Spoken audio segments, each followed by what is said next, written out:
La situación actual del mundo es sombría, pero ¿existe alguna esperanza para la humanidad? Te invitamos a conocer la respuesta a esta y muchas otras preguntas en el Desayuno Conferencia del Dr. Armando Aldusi, la futura esperanza del mundo. Este 18 de diciembre a las 9 a.m. en el Hotel Hilton DoubleTree en Toluca. No te pierdas la oportunidad de asistir e invitar a tus conocidos a conocer la luz de la palabra de Dios y estar firmes en la fe que sostiene al cristiano. Mayores informes y venta de boletos al número que está en pantalla.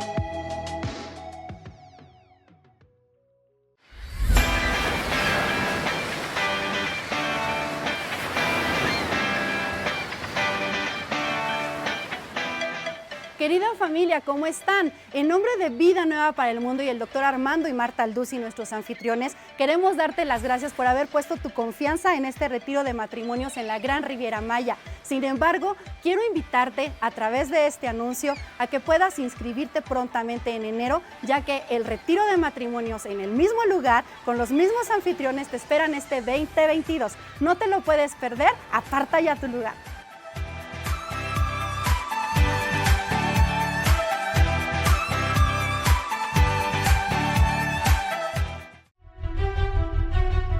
Me da mucho gusto poder anunciar mi nuevo libro titulado El Anticristo, un libro que contiene realmente información bíblica, desde luego, como de dónde surgirá el anticristo, quién va a ser el anticristo, si va a ser un sistema o un ser humano, de qué región geográfica va a surgir, en fin, todas estas preguntas que han sido de muchísimo interés y también de muchísima especulación. Estamos seguros que va a poder llenar ese misterio que ha escondido y que ha envuelto a este personaje futuro que va a implementar la futura agenda global económica, donde va a marcar al mundo entero para controlarlo económicamente y poder llegar a un punto donde nos convertamos en esclavos de este hombre que surgirá en el Medio Oriente. Les invito a que lo lean, estamos seguros que va a ser de muchísima edificación para todas sus vidas.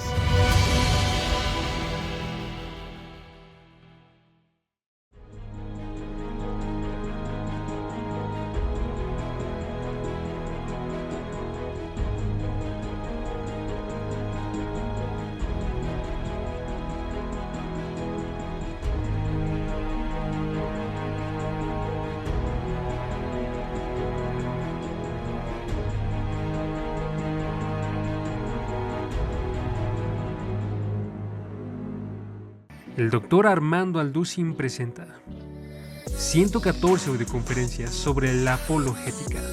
Hay muchos escépticos que dudan de la existencia de Dios. Hay muchos falsos maestros que promueven doctrinas falsas y niegan las verdades básicas de la fe cristiana. Y la misión de todo creyente es combatir estos movimientos. Descubre la postura bíblica sobre temas como el ateísmo, la filosofía, la creación, la maldad, ovnis y otros temas controversiales aclarados por el Dr. Armando Aldusi. Prepara tu corazón para hacer frente a movimientos, doctrinas, escepticismos y negaciones bíblicas en un set de 114 audioconferencias y posiciónate al frente de la batalla desde donde estés.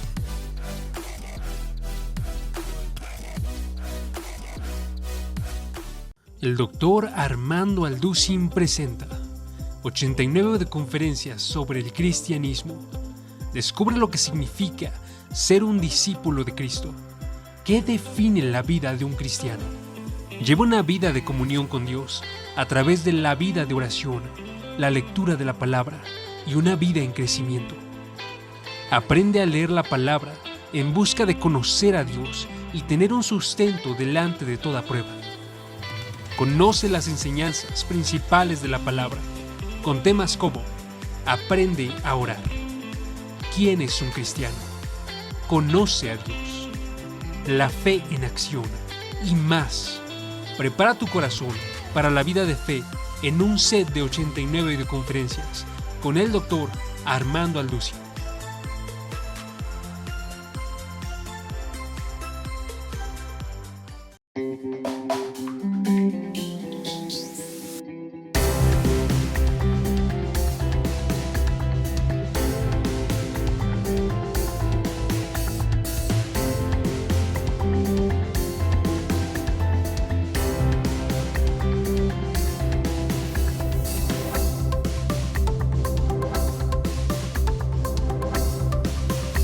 Bueno, pues continuamos con nuestro estudio acerca del anticristo asirio y vamos a sumergirnos todavía un poco más profundamente en las escrituras para poder ya de alguna manera mucho más clara demostrar, evidenciar que el anticristo, ciertamente la Biblia lo describe como el asirio, porque va a surgir precisamente de esa región que en el Antiguo Testamento, como lo hemos visto anteriormente, era la Mesopotamia, o sea, la región que unía a Irak y a Siria. Y pues ya vimos que la Biblia nos muestra que la palabra Irak no existe en la Biblia, pero es la palabra Babilonia, de donde viene la palabra de Irak. Y Siria, pues siempre el imperio asirio fue muy famoso, ¿verdad? El famoso rey Sennacherib, que fue uno de los que invadieron Jerusalén. Y esa es precisamente la razón por la cual tenemos que entender claramente por qué la Biblia le llama al anticristo el asirio, porque precisamente, vuelvo a enfatizar, va a provenir de esa región del Medio Oriente. Cuando hace algún tiempo vamos a ver algunas formas en las que antiguamente se consideraba que el anticristo iba a venir de Roma, porque en Daniel 9 dice que el príncipe que ha de venir y el pueblo que vino sobre Jerusalén en el año 70 después de Cristo fue Roma. Pero se nos olvida que el imperio romano estaba formado por parte de Europa, el norte de África y parte del Medio Oriente. Entonces, cuando hablamos de que el anticristo iba a ser romano, se adjudicaba la relación a que él tenía que venir de Roma, porque era el imperio romano, pero descartando completamente y haciendo a un lado de que el imperio romano era un imperio que abarcó Europa, repito, el norte de África y el Medio Oriente. Veamos algunas porciones de la Biblia para poder entrar ya de lleno y ver más adelante con otros pasajes la demostración de que el anticristo se le llama de una forma clarísima el asirio. En Daniel 8, que es el capítulo que nos quedó inconcluso del último estudio, encontramos la confrontación entre el imperio griego y el imperio de los medos persas.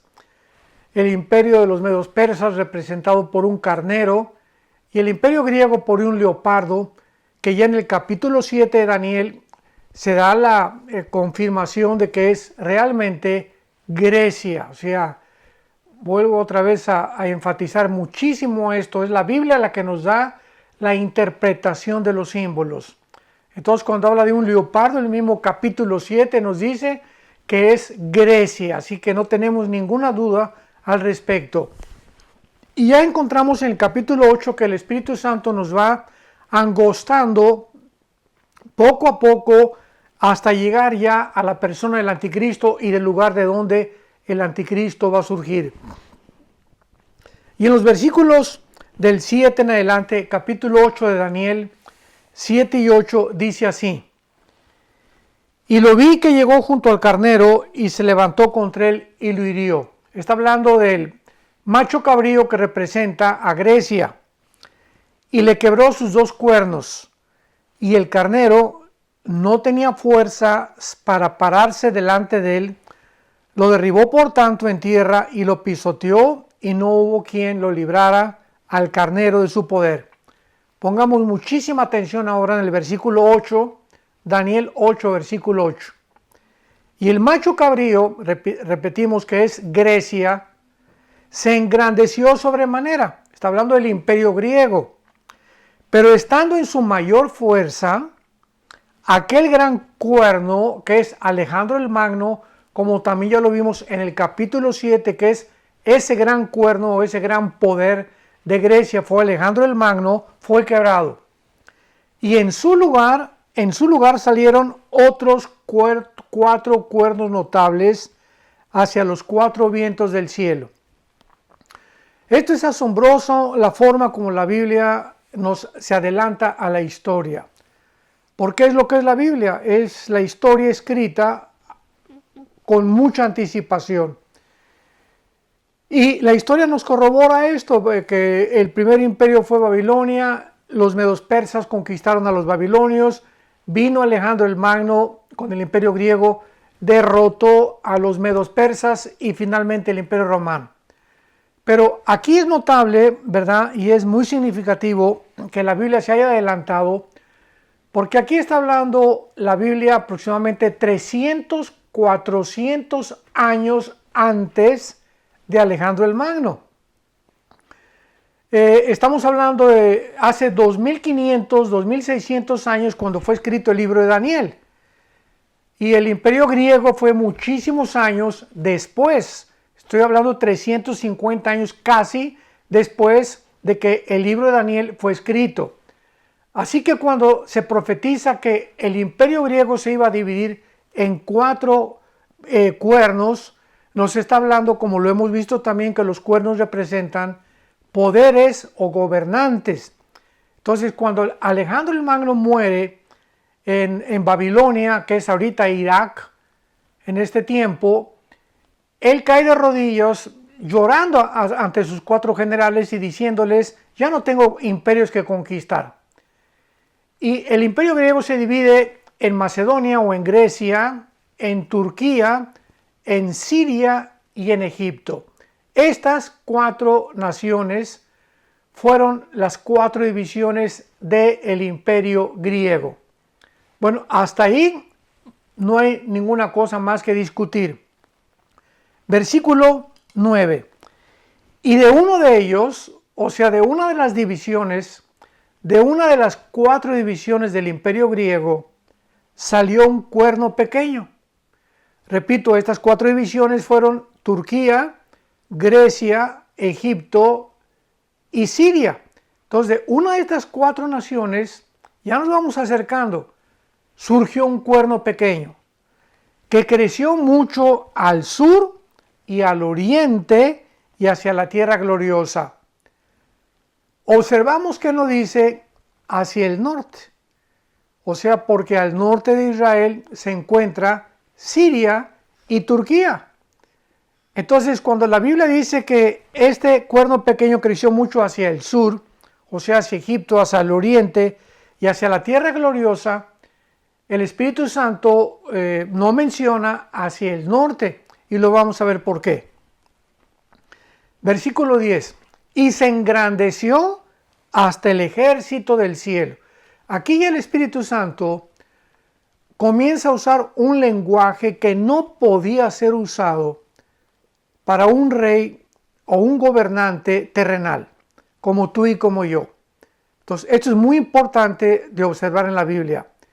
Aquí el Espíritu Santo comienza a usar un lenguaje que ya trasciende el mundo de las 4 dimensiones en el cual nosotros vivimos a una dimensión cósmica, a la dimensión invisible.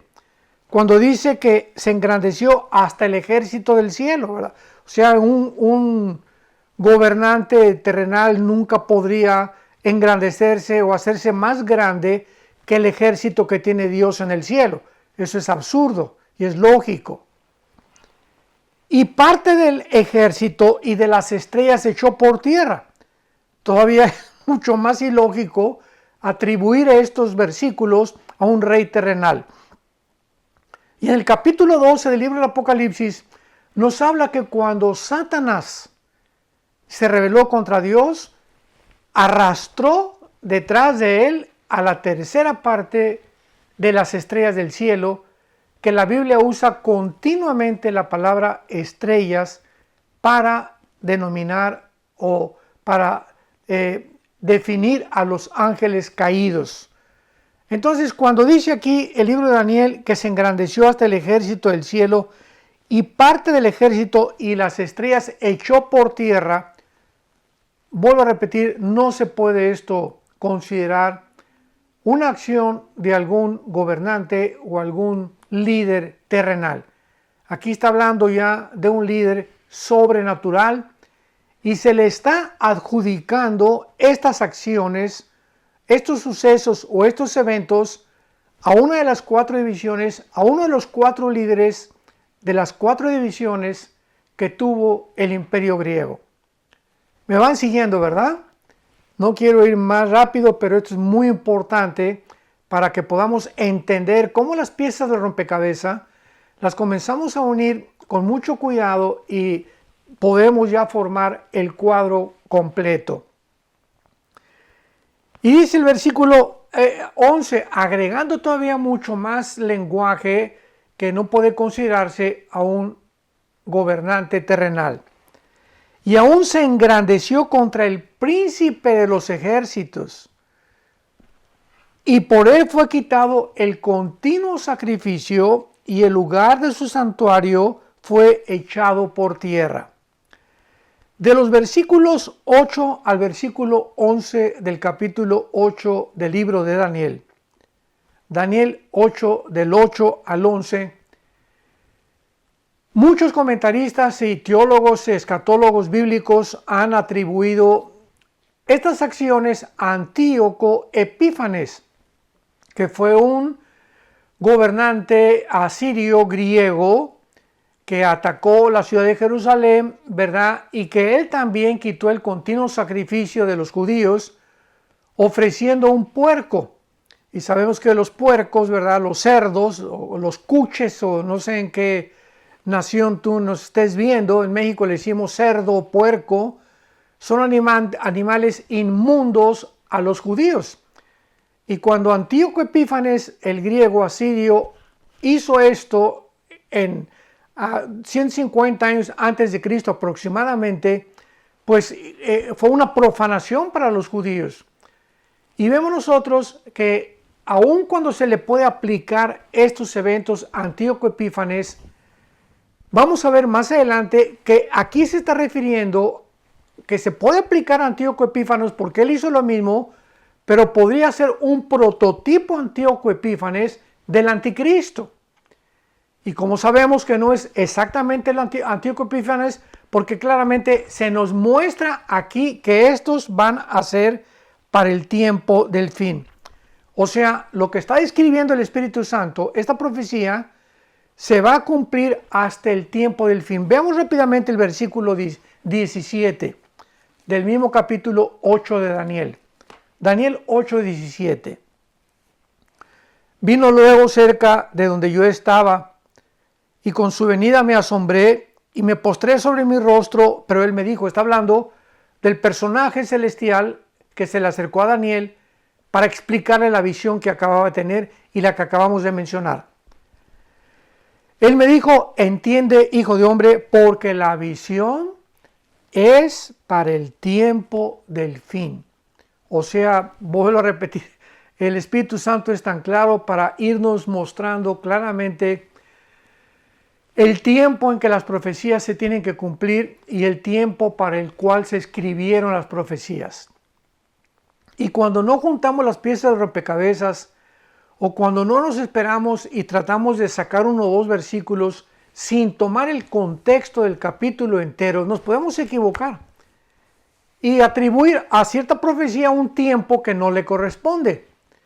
Y por eso es tan importante que podamos unificar los versículos y esperarnos para buscar, si no es este libro, en otros libros de la Biblia, algo que parezca oscuro o que no esté claro para nuestro entendimiento o nuestra comprensión.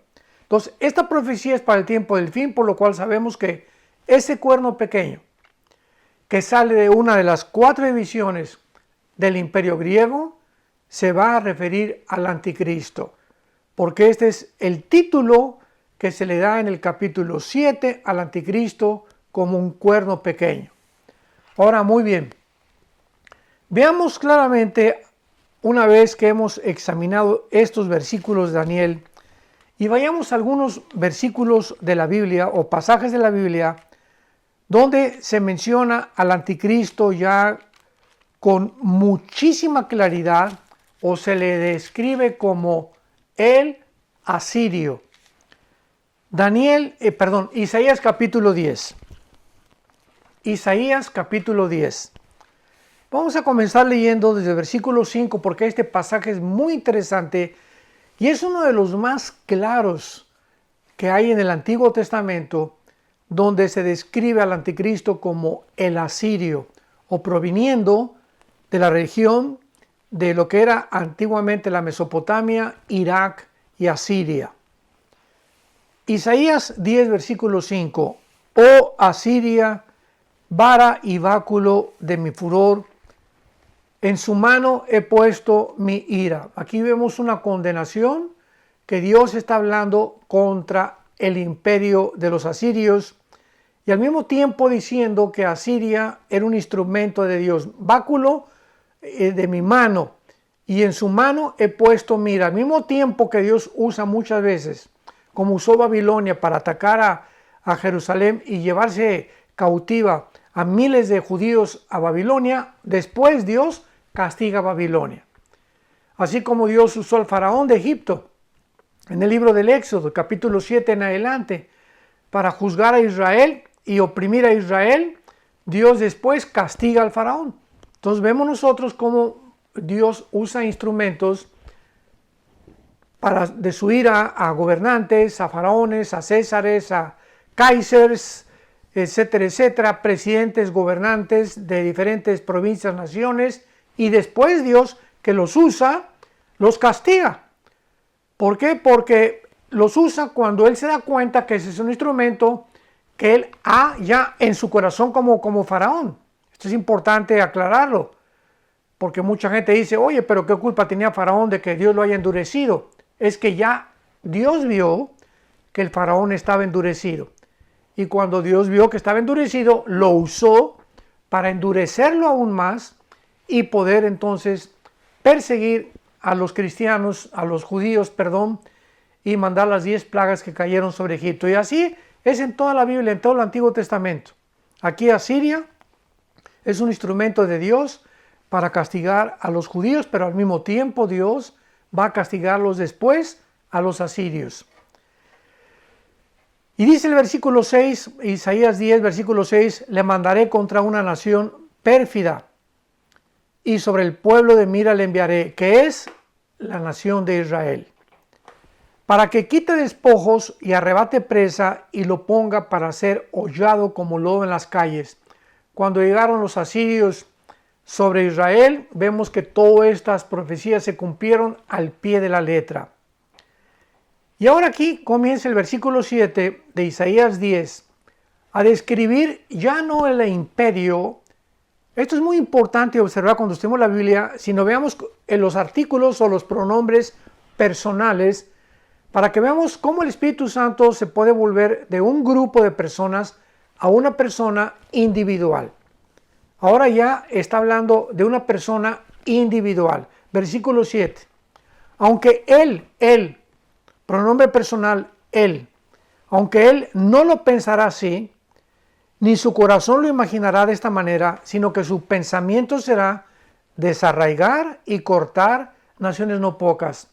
Y aquí comenzamos a preguntarnos, ¿a cuál de los reyes de Asiria se está refiriendo ya Dios de una forma personal? Vayamos y esperemos al final. Porque él dice, versículo 8, mis príncipes no son todos reyes, no es Calmo como Carquemis, Amad como Arfad y Samaria como Damasco.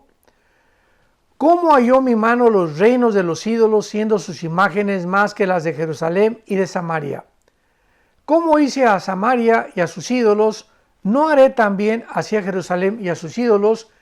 Y aquí en estos versículos está hablando Dios de uno de los reyes, posiblemente Sennacherib, del rey de Asiria, cuando él, a sus provincias que acaba de mencionar, que son Calmo, Carquemis, Amad, Arfad y Samaria, como Damasco, porque Damasco era la capital de de la antigua Siria, ahora en el versículo 12, deja Dios el pasado del imperio asirio y de los gobernantes asirios, y ahora Dios nos lleva a enfocarnos completamente hacia el futuro.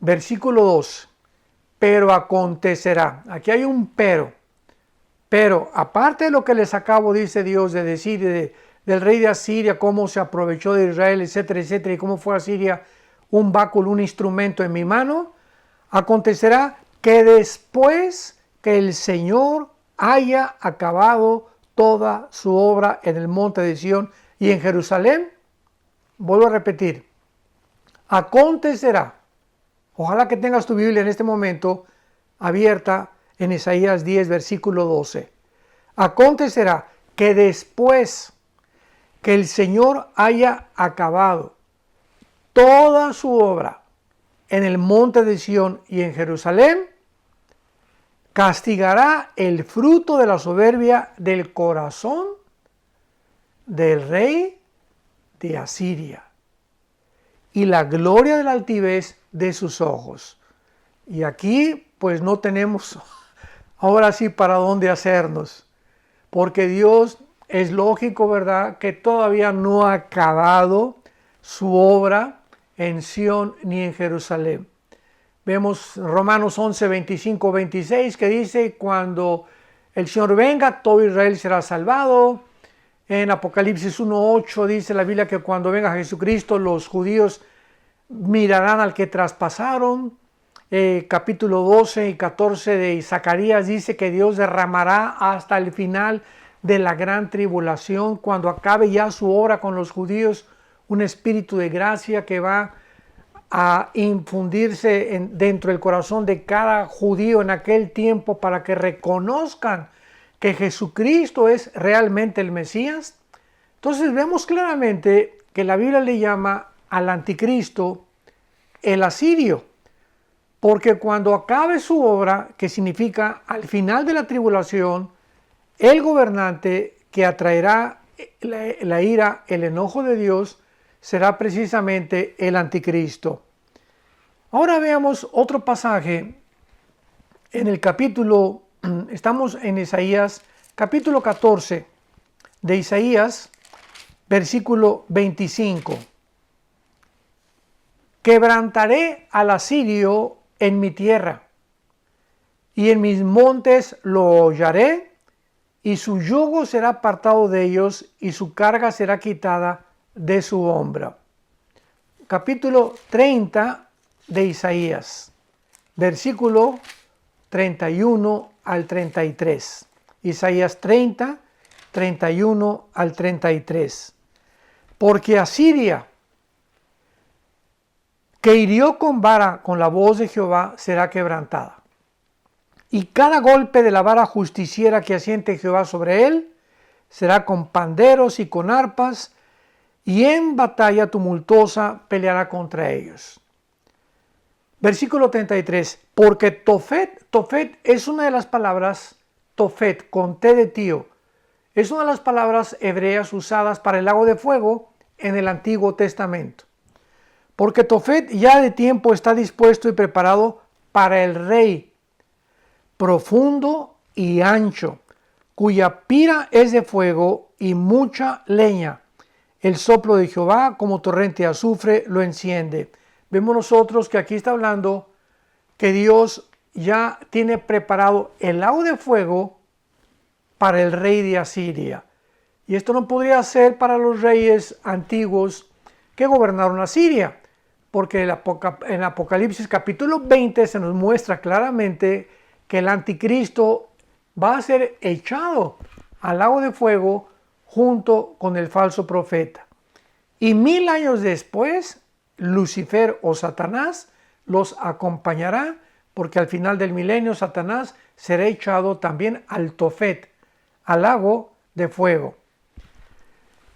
Y veamos otro pasaje, podríamos llamarle conclusivo, en el libro de Miqueas, en el Antiguo Testamento, capítulo 5. Miqueas, capítulo 5. Y este es uno de los pasajes más importantes, como lo vamos a escribir a continuación. En Miqueas capítulo 5, versículos 5 al 6, encontramos estas palabras. Y este será nuestra paz. Está hablando aquí, y este será nuestro shalom en el original hebreo. Está hablando de Jesús. Cuando el asirio viniere a nuestra tierra. O sea, cuando Cristo vino, ¿verdad? Él vino a redimirnos, Él vino a darnos un mensaje de paz a los que creyéramos en Él.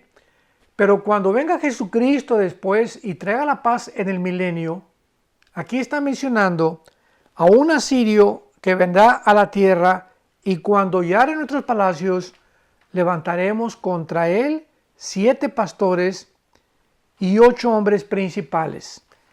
Y devastarán la tierra de Siria a espada con sus espadas, la tierra de Nimrod.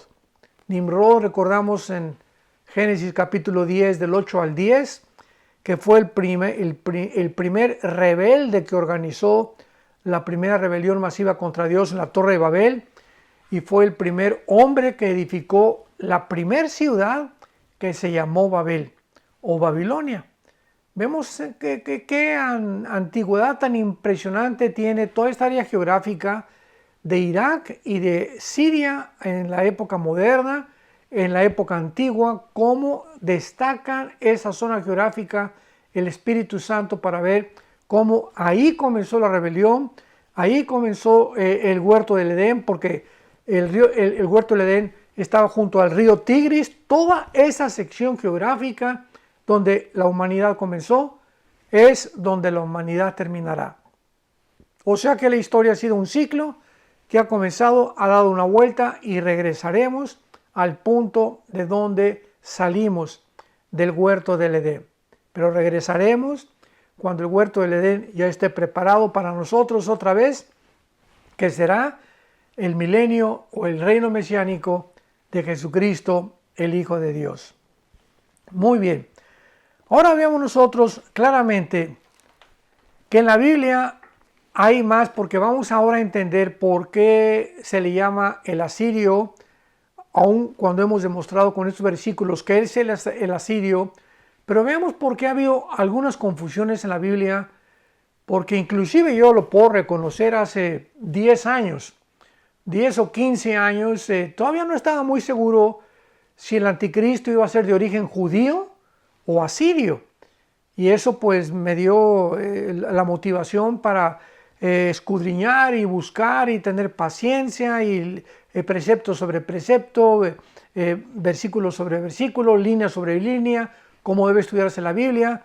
Y encontramos, después de que escarbamos y sacamos tierra y tierra, así como el petróleo no se encuentra a 5 metros bajo tierra, sino a cientos de metros bajo tierra, así los tesoros de la Biblia, las perlas de la Biblia, los rubíes de la Biblia, los diamantes, los brillantes de la Biblia se encuentran escondidos, y Dios se goza cuando nosotros somos estudiantes diligentes y buscamos la manera, mediante el estudio, la memorización, la meditación, diligentemente de la Biblia, podamos nosotros descubrir lo que Dios anhela que podamos descubrir. Así que formemos parte de este grupo de cristianos, de esta última tal vez generación, que seamos realmente los que vamos a entender todas las cosas, lo que está pasando a nuestro alrededor, para que en medio de todo esto podamos tener shalom, tener paz, saber que la pandemia y que aumenta esto y que otra mutación y que el petróleo cayó y que el peso cayó y que las enfermedades y que no hay trabajo y que restricciones de los gobiernos y nos encontramos un mundo convulsionado, y en medio de este mundo convulsionado tenemos que recordar que somos hijos de la luz, que somos hijos de Dios, somos su familia. El que no escatimó a su Hijo, ¿no nos dará todas las cosas?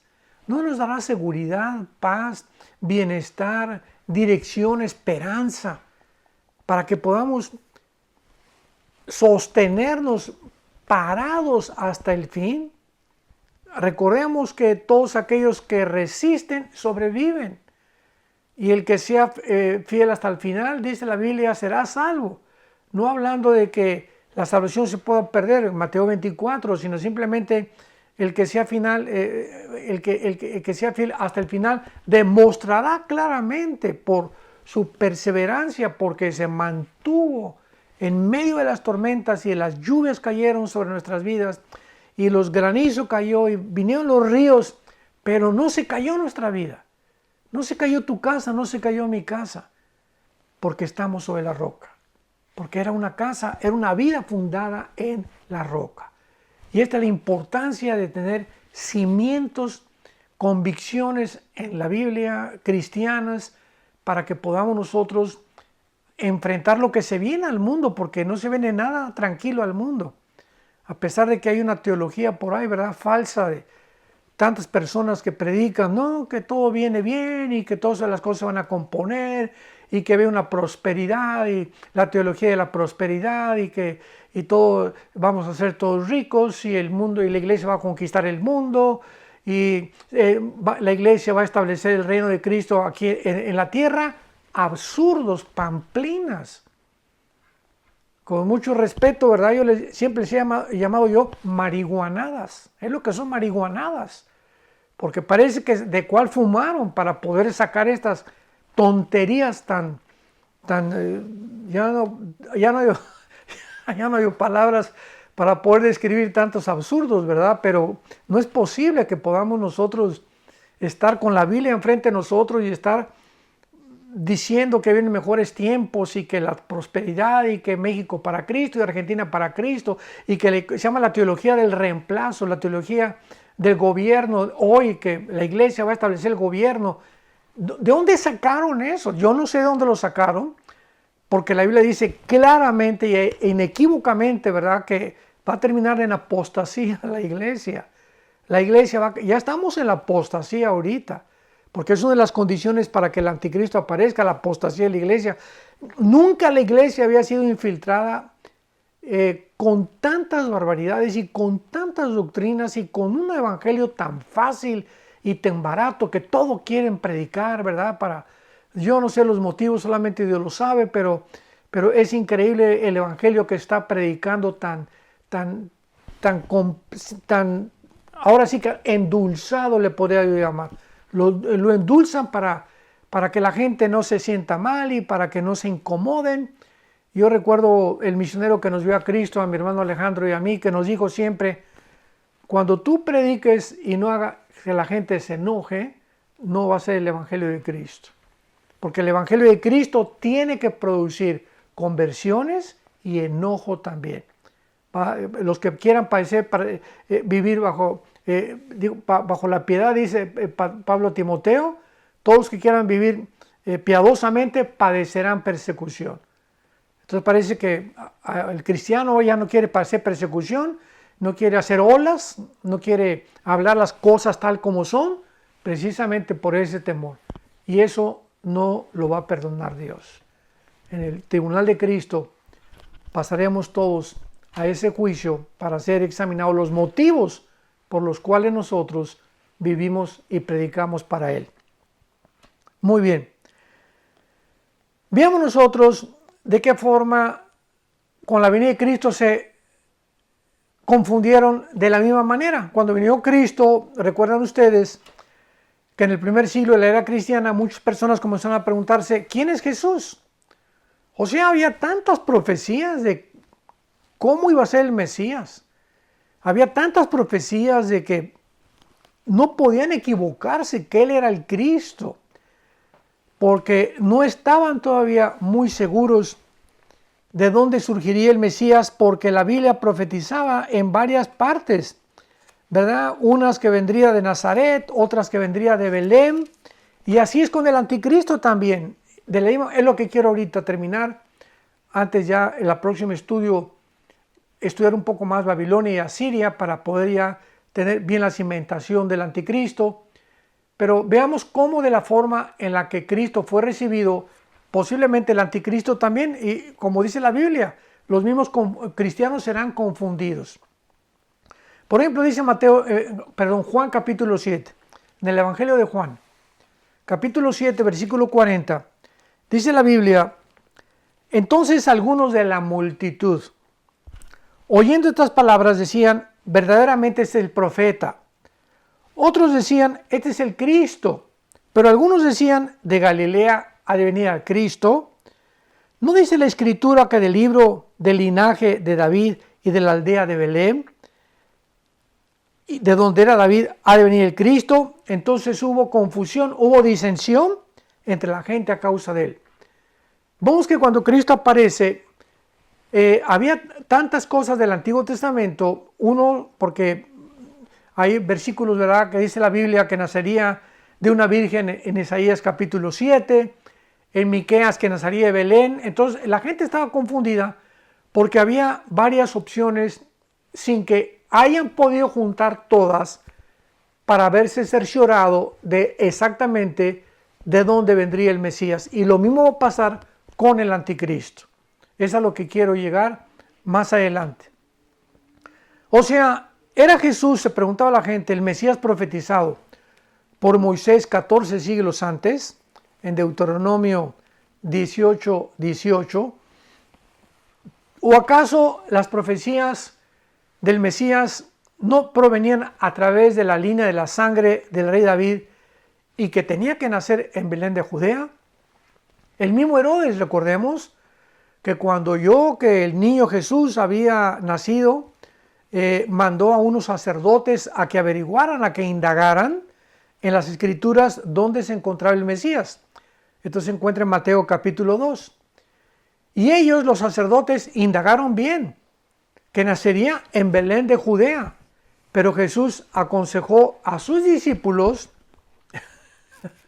aquí está la clave en Lucas capítulo 24, Jesús aconseja a sus discípulos que tomaran en cuenta todas las profecías. La suma de tu palabra es verdad, dice los Salmos. Que tomaran en cuenta todas las profecías para que tuvieran el cuadro completo. Lucas 24:25. Ya Cristo aquí resucitó. Lucas 24 y versículo 25 al 27. Aquí ya Cristo ya resucitó. Va caminando Jesucristo y se encuentra a dos discípulos de él. Todavía no sabían ya que había resucitado. ¿Qué más evidencia, no? Que ya por el amor de Dios solamente el Mesías podía resucitar. Todavía seguían confundidos. Y veamos lo que Jesucristo les dice. Lucas 24, versículo 25. Entonces él les dijo: oh insensatos y tardos de corazón para creer todo lo que los profetas han dicho. ¿No era necesario que el Cristo padeciera estas cosas y que entrara él en su gloria? Escuchemos lo que Jesús dijo en el versículo 27. Y comenzando desde Moisés y siguiendo por todos los profetas, les declaraba en todas las Escrituras lo que de él decían. ¿Nos damos cuenta? Unos tomaron solamente Miqueas, otros tomaron Isaías, otros tomaron Deuteronomio, pero no tomaron en cuenta todas las Escrituras. Y lo mismo pasa en los tiempos en que estamos viviendo. Por eso hay sectas, que son las sectas, o los cultos, como les llaman en Estados Unidos, los cults. Son asociaciones, grupos que se llaman cristianos y que sacan una doctrina de un capítulo de la Biblia o de 2, 3 versículos. Ellos arman su propia doctrina. Por un ejemplo, como los famosos testigos de Jehová, que sacan un versículo, ¿verdad?, donde Jesucristo dijo que mayor es mi Padre que está en el cielo que yo. No, Cristo no puede ser Dios porque él dijo que él era menor que su Padre, sin tomar en cuenta Filipenses capítulo 2, donde dice Jesucristo que él no escatimó el ser igual a Dios, él estaba al mismo nivel como Dios, pero al venir a la tierra se hizo menor que Dios en el sentido de que se hizo humano, pero nunca perdió su divinidad. Él siempre fue el hombre Dios y el hombre humano. Entonces, así los mormones es otro ejemplo. David se casó y Salomón tuvo muchas esposas, ¿por qué nosotros no vamos a tener 10 o 15 esposas, verdad? Entonces la poligamia está autorizada dentro del mormonismo. Bueno, ya no quiero seguir, pero son ejemplos rápidos para que podamos entender que la mayor parte de los problemas de doctrina y de la teología tienen solamente un fundamento, un origen: ignorar las escrituras y no tomar en cuenta todas las escrituras. La suma de tu palabra es verdad, precepto sobre precepto. ¿Qué dice Apocalipsis? ¿Qué dice Ezequiel? ¿Qué dice Miqueas? ¿Qué dice Daniel? ¿Qué dice Zacarías? ¿Qué dice Amós? Y cuando nos introducimos en la profecía o en la escatología, es imprescindible que no nos atrevamos a tratar de hacer un enunciado sin que antes podamos haber armado completamente las piezas del rompecabezas. Entonces vamos a ver claramente, ¿verdad?, que en la Biblia había 300 profecías anunciando la primera venida de Jesucristo en el Antiguo Testamento. Rápido las menciono y aquí terminamos este estudio. Que nacería en un tiempo específico, se calculó en Daniel 9, la famosa semana 70 de Daniel, matemáticamente en qué tiempo vendría el Mesías. Que nacería de una virgen en una pequeña aldea llamada Belén, Isaías 7:14, Miqueas 5:2. Que entraría a Jerusalén montado en un burrito, aun cuando Zacarías 9:9. Jesús entra el burrito en la última semana, nos acordamos de la Pascua, y ahí era para que también lo hubieran reconocido, que uno de sus discípulos le iba a traicionar. Zacarías 13:7, Salmo 41:9, que fue Judas, que sería vendido por 30 monedas de plata. Zacarías 11:12, que sería crucificado y sus ropas serían repartidas entre sus soldados. Salmo 22, que resucitaría a los 3 días. Salmo 16:10. Cuando todas estas piezas del rompecabezas son puestas en orden, la pregunta acerca del gran debate de quién era Jesús hubiera sido resuelto. Él sería profeta, sería Mesías, sería siervo, sería rey, sufriría y tendría gloria. Vemos que todos estos adjetivos y todas estas cosas que iba Jesús a representar, Él era y Él formaba parte de todo esto, pero no lo pudieron entender, porque unos hablaban, profetas del Antiguo Testamento, que un rey, otros que iba a ser el siervo sufriente, Isaías 53, otros que vendría con toda su gloria, otros que vendría en siervo. Entonces no podían acomodarlas todas para que todas estas cosas pudieran formar parte de una sola personalidad, y por eso se equivocaron. Dios quiera que nosotros no vayamos a seguir el mismo camino y que podamos continuar trazando bien la palabra de verdad. Les espero para el próximo estudio, que está garantizado. Será todavía mucho más profundo y vamos a seguir sacando las perlas y los tesoros de la Biblia para que tengamos un panorama completísimo de esta serie que me encanta compartir con ustedes, el anticristo asirio. Que Dios te bendiga, que tengas mucha paz.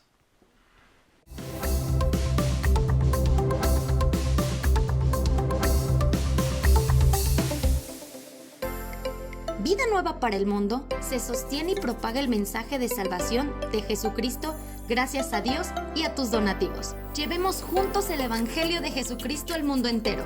Realizamos eventos, seminarios, congresos y diferentes programas para dar a conocer el mensaje de salvación y el poder de nuestro Señor, transformando y edificando vidas de mujeres, hombres, niños alrededor del mundo.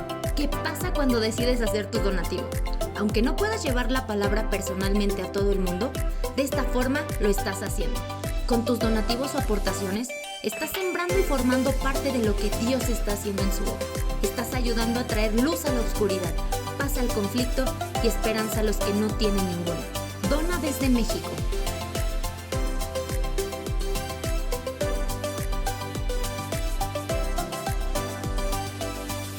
Dona desde Estados Unidos.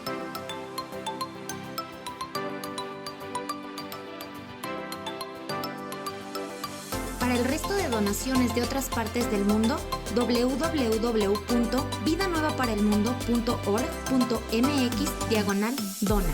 Estamos cumpliendo la gran comisión. Por tanto, vayan y hagan discípulos a todas las naciones, bautizándolos en el nombre del Padre, del Hijo y del Espíritu Santo, enseñándoles que guarden todas las cosas que les he mandado. Y he aquí que yo estoy con ustedes todos los días hasta el fin del mundo.